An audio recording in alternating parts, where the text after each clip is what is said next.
Hey everyone, welcome to the shop. As you can see, I'm back in the bathroom today doing something that every homeowner should know how to do, and that's take out an old toilet and put in a new one. So stay tuned.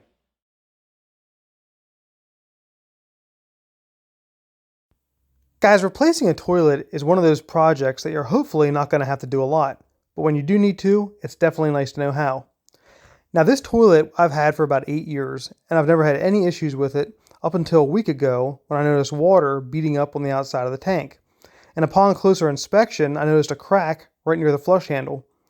Now I could probably just go ahead and replace the tank, but we found another model that we like, so I'm just going to go ahead and replace the whole unit.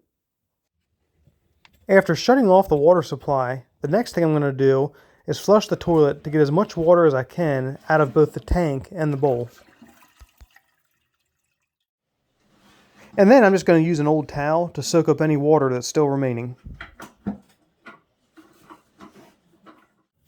Next, I'm going to disconnect the water supply from the tank.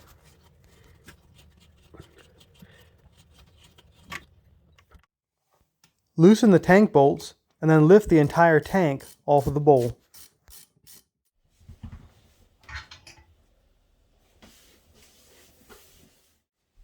Now, just like the tank, there's different ways to get the remaining water out of this bowl.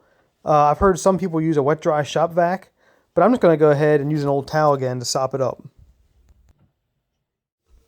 With the remaining water cleaned up, I'm going to remove the plastic caps that cover the floor bolts, remove the plastic nut,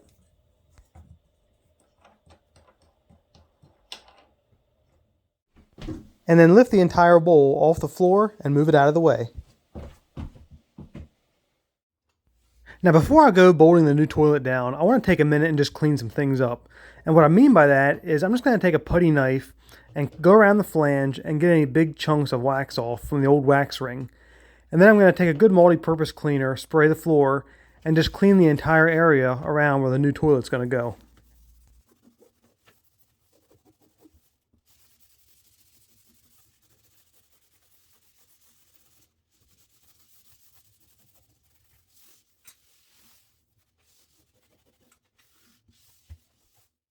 And now that everything's cleaned up, I'm going to get the new toilet in here and get it unboxed. Now this new toilet's made by Glacier Bay, and it's the same bisque color as the old one.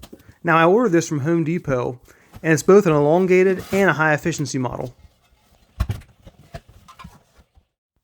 After I take out the old closet bolts, I'm going to put in the new ones that came with the new unit. And then I'm going to hand tighten the nut just enough so it doesn't move during installation.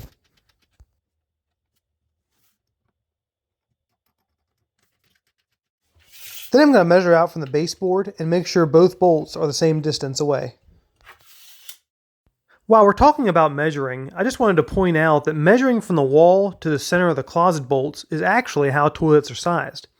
Toilets are sized based on their rough in measurement, and that measurement is taken from the wall, not the baseboard, but from the wall to the center of the closet bolts. Now most standard toilets today have a rough in measurement of 12 inches, but a measurement of 10 and 14 inches is also possible.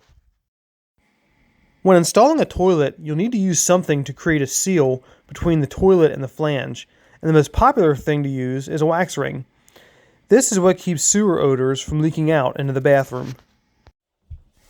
With the toilet upside down, I'm going to place the wax ring on, plastic cone side up, and then press down to create the seal.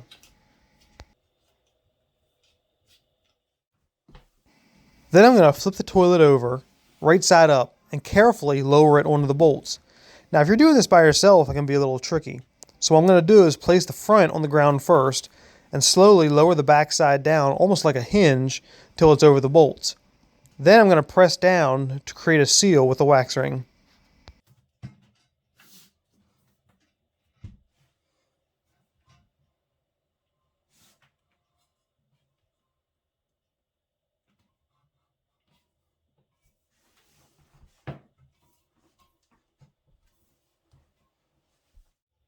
Once the toilet's in place, it's important not to move it around or pick it up again, because I could break the seal. So the next thing I'm going to do is put the plastic washers on and tighten down the nuts hand tight so that it's fastened to the floor. Then I'm going to lift the tank in place and fasten it down by hand tightening the bolts. And guys, when installing a toilet, I can't stress enough to make things only hand tight. The last thing you want to do is go ape on these bolts, crack the porcelain, and ruin your brand new commode.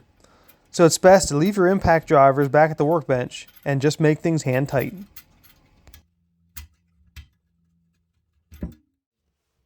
With everything fastened down, we can turn the water supply back on and watch the toilet fill back up with water. Then we'll do a test flush and check for any leaks.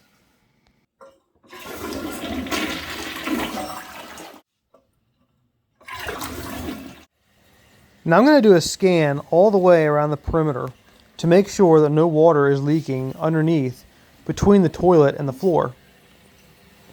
Then I'm going to check the supply line, where the supply line is connected to the tank, and then also where the tank is connected to the bowl. Okay, now thankfully I don't have any leaks, so I'm going to put the plastic caps back on the floor bolts, install the seat,